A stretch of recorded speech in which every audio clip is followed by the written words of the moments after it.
Hey guys, back with another video. This one's kind of gonna be like a rambling type video. I don't exactly know where this is gonna go as far as discussion goes, but I thought it would be an interesting kind of video to do and something a little different than the usual reviews. A viewer of the channel suggested I do a video talking about level design in video games, and that's a big topic. There's all sorts of different places you can go with that topic.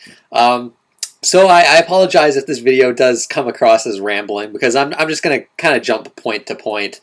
But I did think it was an interesting topic, and I do want to do some different types of videos on the channel. So level design, where do we start? Level design is actually something I've always been quite interested in regards to video games, and it's something that I really pay attention to when I play video games.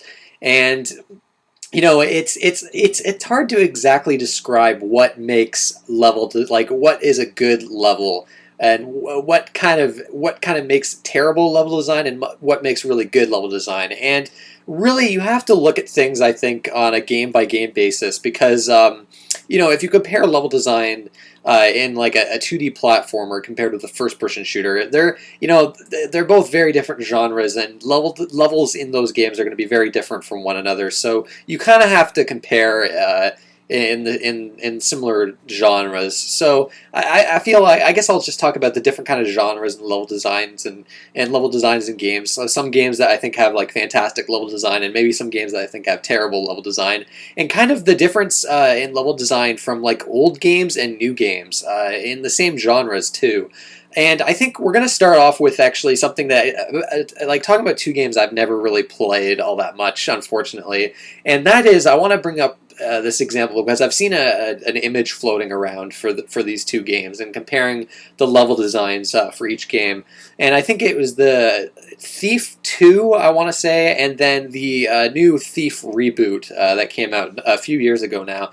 And I haven't played either of these games, but when you look at this image, and I'll try to maybe link it in the description, you've got Thief 2, where it's like each level is just this massive area with multiple paths, and they all kind of interconnect with each other, and there's multiple routes you can take, and AI characters or enemy characters are roaming around these maps and doing different things. It's like this really complex, labyrinthian map, and it's just crazy. You see this image of this map, and it's ridiculous.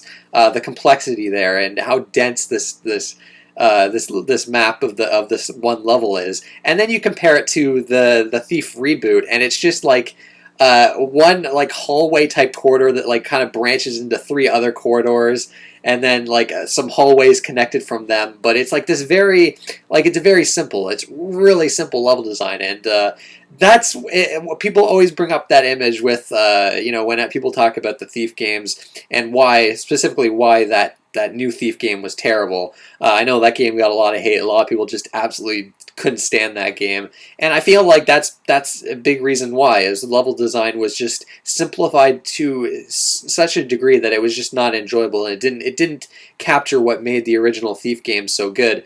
And I've said before I'm not into stealth games too much, but people have been kind of hounding me on playing Thief 2 because apparently it's a game that really holds up and has just absolutely incredible level design, and it definitely seems like it does just based on that small little image, although maybe it can be a bit overwhelming.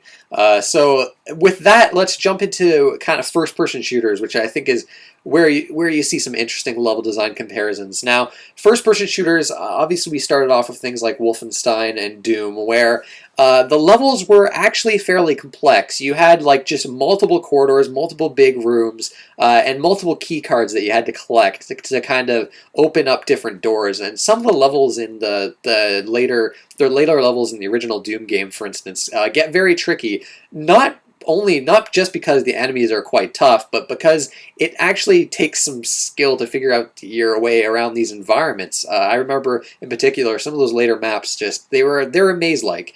First-person shooters levels were very maze-like. I want to say, at least most of them back in the day, with Wolfenstein and Doom. And then you had a game like Turok 2, which I've talked about Turok 2, Seeds of Evil, quite a bit for the N64. And that game, the level designs these are the kind of levels you just don't see in first-person shooters anymore, where there weren't too many levels in Turok 2. There was maybe like 7 of them, but they would take at least upwards of an hour to complete.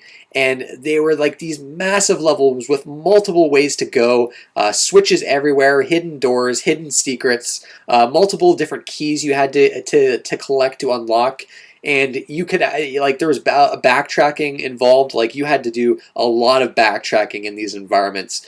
And they felt there was a great sense of like scale and a sense of place to these environments. They felt like real environments because they weren't simple. The one level I always remember from Talk 2 is the Lair of the Blind Ones, which is like this massive underground cave level, and all these with all these interconnected tunnels, and it was so maze-like, it was so labyrinthian that it was like, it's one of those things where it's like, it was confusing. Like, as a kid, I found Turok 2 confusing. The level design really confused me, but at the same time, it's quite interesting, and I think the level design is actually fairly good, at least from what I can remember. Now, this is going to be interesting because Turok 2 is actually getting remastered for the PC. It's going to be released on Steam soon, I think in sometime early 2016.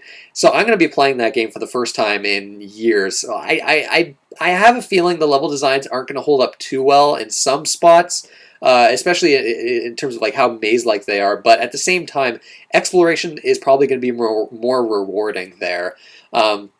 So you had shooters like that, like Turok 2 and things like that, and then you had System Shock. Let's talk about like kind of like the BioShock games and System Shock in particular. The System Shock 2. Now I haven't played the first one, so I can't count on that. But System Shock 2, that is a game where the levels, again, because this game is a much older game, the levels are huge. Like constant backtracking, corridors everywhere. You have elevators bringing you to different floors, and you have to constantly traverse between these floors, and you really have to get the layout in your head. I mean, there's a map system from what I can remember, but it's not super helpful. You're really going to have to figure out these environments for yourself. So when I played System Shock 2, I hadn't played it back in the day. This was coming to it after BioShock 1, 2, and Infinite. It really kind of threw me for a loop, these massive levels. And unfortunately, I have to say, I actually stopped playing the game because I reached a certain point where I was not kidding when I say there was like 10 different ways I could be going at this part of the game. And it was one of those things where it's like, you have 10 different ways you can be going, and one of those ways is going to bring you to another 3 ways to go. And that's kind of what I'm talking about with first-person shooters, old first-person shooters. Like, level designs were like that, where it was just like, it was crazy, the amount of ways you could go, and it was just absurd. And then you compare it with the BioShock games, which their level design got simpler as it went on, like this trilogy as a whole. The original BioShock, I think, has fantastic level design where it's not too complex. These environments, like, there's not like a ton of ways to go, but there's enough to keep exploration rewarding, and it's still, Rapture still feels like this real lived-in place, and it's fantastic, like from an environment design and actual level design. It's always keeping you engaged. Where BioShock Infinite, on the other hand, a very interesting setting, but the level design was so much simpler there. It was basically a very linear progression in that game. It wasn't set up into different succinct areas. It was just kind of like your basic first-person shooter level design, like kind of what you'd see in Call of Duty, where it's point A to point B. You have some objectives every now and then, like destroy some AA guns or whatever like that, or Harry, now you're on a turret sequence, and that's kind of what first-person shooters are like now with level design. It's very simple, and I feel like it's like third-person shooters are kind of the same too, where they're going for set-piece moments with crazy action-packed cutscenes and environment traversal, but you're constantly being pushed forward with no room for exploration or kind of figuring your way around these environments. I've said this before, it's one of the reasons why I'm not into the Uncharted games all that much. I think the level design is just, it's almost non-existent. It's like these pretty environments with nothing to do in them, and you're just being whisked through them,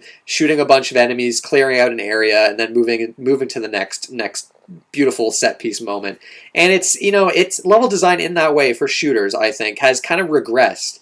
And for me personally, I like the middle ground, right, where it's not environments and levels aren't too complex, but at the same time they're not too simple. Like I said, I think BioShock gets this, like, nails this perfectly.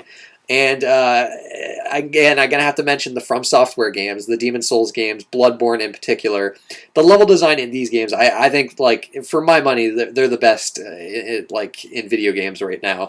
Not only from, like, an environment, like, art direction standpoint, but the level designs are just so great. They're constantly, like, there's just constant creative challenges that these levels are offering you, and with multiple routes you can take, and then what I like to call shortcut porn, where you get through this really tough, rough area, and then you find the shortcut and how everything kind of interacts and connects together.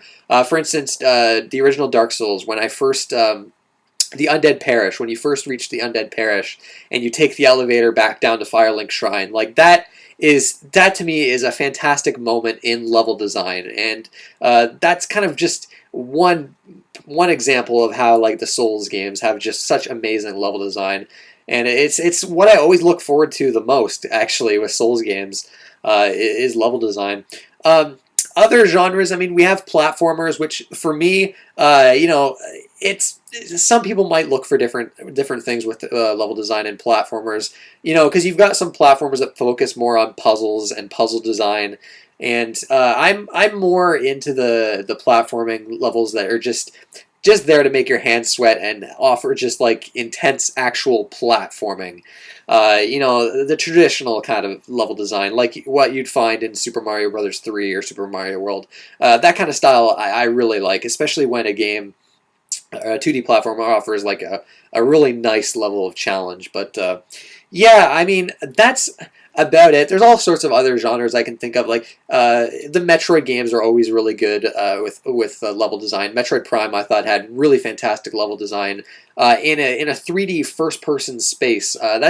That's some people like to call Metroid Prime a first person shooter. I'd like to call it, like, a first person action adventure game. Maybe there's nothing quite like Metroid Prime out there for sure, but yeah, I think the Uncharted games probably are my, like, what I think of with games with kind of bad level design. Like, although I don't even want to say it's really bad level design. It's just, like, it's almost like not even level design in a way, if you think about it. But and then the Souls games and the original BioShock is what comes to mind when I think of, like, games with, like, just absolutely incredible level design. But I'm sure I'm missing things. Again, this video has kind of been rambling all in all, but I'm going on rambling. But what do you guys think? What are your thoughts? What games can you think of that have, like, some like, absolutely incredible level design? And do you think level design has regressed in some ways? Because I think there are examples of games these days that have amazing level design. Like I've said, the Souls games, for instance. But I think it's certain genres that you see, I think, where level design has regressed, specifically, like, third and first person shooters.